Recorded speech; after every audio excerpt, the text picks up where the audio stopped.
साप्ताहिक राशिफल 29 जुलाई से लेकर के 4 अगस्त 2024 के मध्य का जो सप्ताह है, इस सप्ताह के अंदर मेष, वृष, मिथुन राशि में चंद्रमा गोचर करने वाले हैं।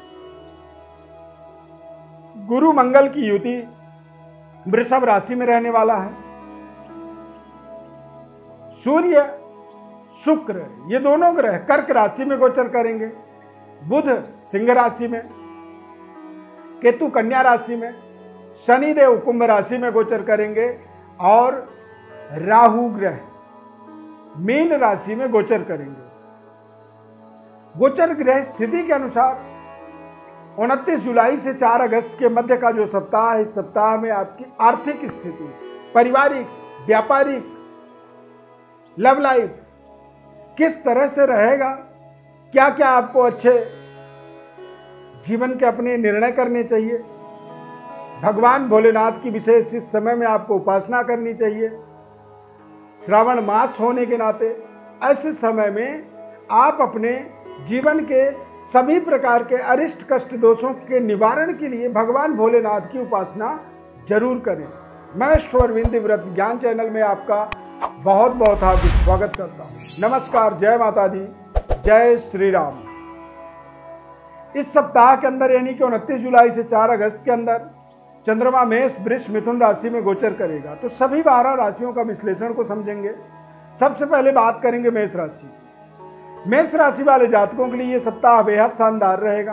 कॉन्फिडेंट रहेंगे, ताकतवर तरीके से अपने कार्यों को आप पूरा कर पाएंगे। इस सप्ताह में आपको अपने वाणी दोष से बचना होगा, अपने तय समय पर कार्यों को पूरा करना होगा और कारोबार व्यापार में भी आपको विशेष सकारात्मक ऊर्जा लगा करके रखनी चाहिए, क्योंकि इस सप्ताह में कुछ बड़ी डेवलपमेंट्स आपके जीवन में होने का योग बन रहा है तथा कुछ नए संबंध, रिश्ते भी इस सप्ताह में आपके अवश्य जुड़ेंगे। वृषभ राशि, वृषभ राशि वाले जातकों के लिए इस सप्ताह में थोड़े से खर्चों का तनाव बढ़ सकता है। हालांकि पद प्रतिष्ठा का विस्तार होगा। पारिवारिक जिम्मेदारी भी इस सप्ताह में थोड़ी सी आपकी बढ़ेगी। इस सप्ताह में वाणी को लेकर के आपको विशेष संयम रखनी चाहिए।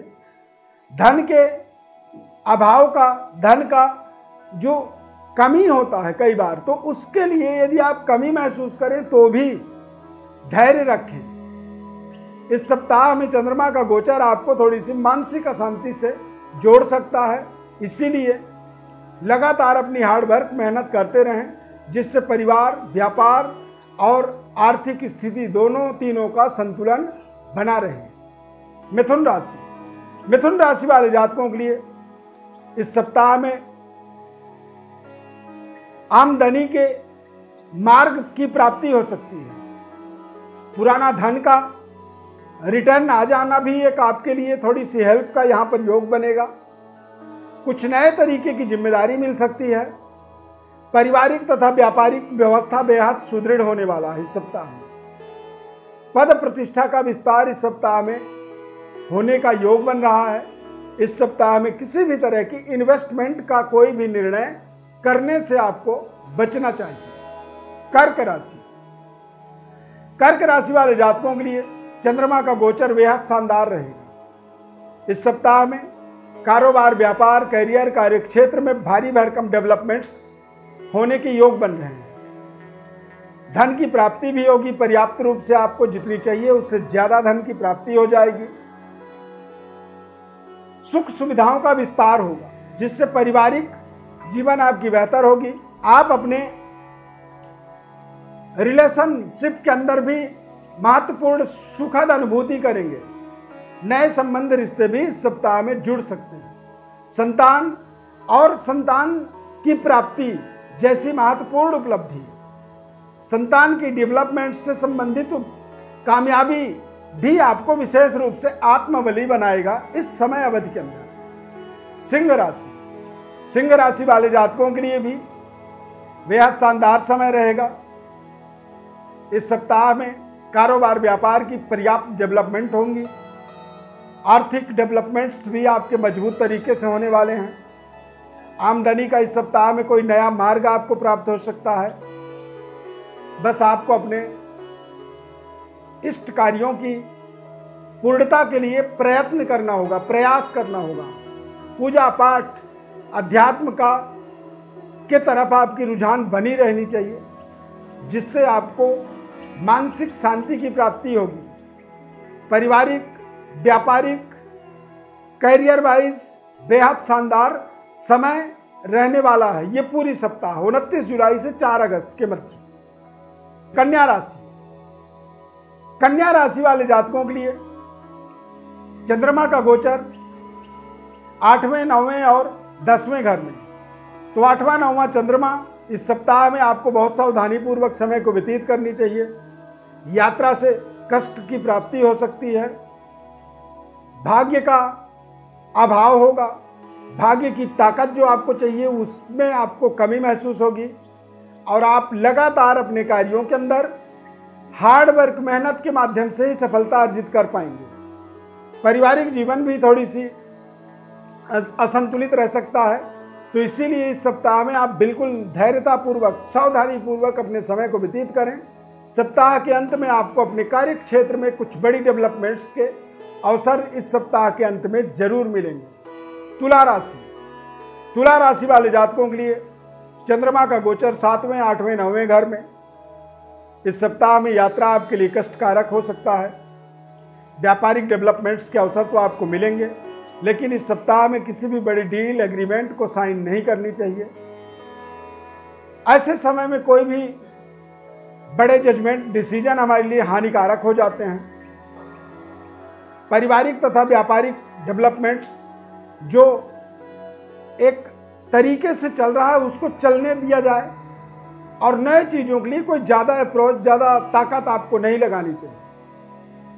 बच्चों के तरफ से भी आपको अच्छा सहयोग मिल सकता है तथा कोई भी यात्रा इस सप्ताह के अंदर यदि आपको करनी पड़ रही है या यात्रा को निर्धारित करनी पड़ रही है तो उसको थोड़ा सा आप पोस्टपोन कर सकते हैं, उसके लिए आप समय दे सकते हैं। स्वास्थ्य का आपको ध्यान रखना होगा, बीपी, शुगर जैसी समस्याएं इस सप्ताह में आपको थोड़ा सा परेशान कर सकते हैं। वृश्चिक राशि, वृश्चिक राशि वाले जातकों के लिए चंद्रमा का गोचर बेहद अनुकूल है। सकारात्मक परिणामों को प्राप्त करने की आपको सहयोग मिलेगा। पुराने रुके हुए कार्य आपके पूरे होंगे। पुराना कर्जा आप इस सप्ताह में समाप्त कर सकते हैं। व्यापारिक डेवलपमेंट्स के आपको अनेकानेक अवसर मिलेंगे और लगातार जीवन में चल रही बाधा का एक बड़ा निवारण आपको इस सप्ताह में मिलने वाला है। 29 जुलाई से 4 अगस्त के मध्य। सप्ताह के अंत में कोई भी यात्रा वाली परिस्थिति से अपने आप को दूर रखना होगा। जो भी यात्रा करनी है सप्ताह के प्रारंभिक समय में आपको कर लेना चाहिए। धनु राशि, धनु राशि वाले जातकों के लिए बेहद शानदार समय है। इस सप्ताह में कारोबार, व्यापार के मजबूत डेवलपमेंट्स के योग बन रहे हैं। धन की प्राप्ति का अवसर मिलेगा। पुराने लेन देन, आपके कोई कर्ज है, कोई लायबिलिटी है, वो समाप्त होगी। इस सप्ताह में कोई भी प्रपोजल आपको नहीं रखनी चाहिए। किसी को आप प्रपोज करना चाहते हैं या कोई नई प्रेजेंटेशन आप देना चाहते हैं, उन चीज़ों से अपने आप को आपको अलग रखनी चाहिए। मकर राशि, मकर राशि वाले जातकों के लिए चंद्रमा का गोचर चौथे, 5वें और 6ठे भाव पे होगा। तो इस सप्ताह में आप बहुत सावधानी पूर्वक समय को व्यतीत करें। कोई भी नए निर्माण कार्यों को ना करें। कोई भी प्रपोजल, प्रेजेंटेशन या किसी को आप प्रपोज करना चाहते हैं, अपने दिल की बात कहना चाहते हैं, तो बिल्कुल भी ना करें। शत्रु पर विजय प्राप्त करने का इस सप्ताह में आपको अवसर मिलेगा। अपनी लड़ाई को खत्म करने का आपको ताकत मिलेगी, परंतु सावधानी पूर्वक समय को व्यतीत करनी चाहिए। ये समय कहीं ना कहीं आपके जीवन में थोड़े से परिश्रम, मेहनत के बाद आपको सफलता दिलाएगा। पारिवारिक वातावरण संतुलित बनी रहे, इस चीज का आपको विशेष ध्यान रखना होगा। कुंभ राशि, कुंभ राशि वाले जातकों के लिए चंद्रमा का गोचर तृतीय, चतुर्थ, पंचम भाव में, यानी कि जो कार्य अपने आप हो रहे हैं उन्हीं को करिए। किसी विशेष कार्य की सिद्धि के लिए, विशेष कार्य की पूर्णता के लिए यदि कोई आप प्रयत्न कर रहे हैं, उपाय कर रहे हैं, उनसे आपको थोड़ा सा अपना परहेज करनी चाहिए। लगातार चल रहे कार्यों को ही आगे बढ़ानी चाहिए। इस समय में मित्र भी शत्रुवत व्यवहार इस सप्ताह में आपके साथ कर सकते हैं। इसीलिए सावधानी हटी दुर्घटना तुरंत घटेगी। तो जितनी ज़्यादा से ज़्यादा आप सावधान रहें, सीधी रास्ता से आप अपने मंजिल की ओर बढ़ें, शॉर्टकट ढूंढने का बिल्कुल भी आपको प्रयास नहीं करनी चाहिए। मीन राशि वाले जातकों के लिए द्वितीय, तृतीय, चतुर्थ भाव में गोचर होने के कारण से चंद्रमा के पारिवारिक थोड़ी सी तनाव, उलझन आप महसूस करेंगे। पराक्रम, मेहनत या फिर नए डेवलपमेंट्स कुछ चाहते थे, कहीं पे नए जगह पर काम करना चाहते थे, शुरू करना चाहते थे, नई जॉब चाहते थे, उनमें आपको पर्याप्त सफलता इस सप्ताह में जरूर मिलेगी। चतुर्थ भाव में चंद्रमा का गोचर भी रहेगा, तो खान पान का विशेष ध्यान रखना होगा। नव निर्माण कार्यों से अपने आप को दूर रखना चाहिए इस पूरे सप्ताह के अंदर मीन राशि वालों को। पारिवारिक तथा व्यापारिक व्यवस्था ठीक रहेगी। ज़्यादा मजबूत बनाने का कोई प्रयास ना करें, अन्यथा जो बना हुआ है उसमें भी रुकावट आ सकती है। इस खास कार्यक्रम के माध्यम से साप्ताहिक राशिफल का आपको विश्लेषण हमने बताया है। यदि विशेष विश्लेषण कुछ जानना चाहते हैं तो हमारे व्हाट्सएप नंबर पर अपनी बर्थ डिटेल्स को आप लिख करके भेजें। संपूर्ण विश्लेषण निःशुल्क रूप से आपको हम बताएंगे। हमारे इस खास कार्यक्रम में जुड़ने के लिए बहुत बहुत धन्यवाद।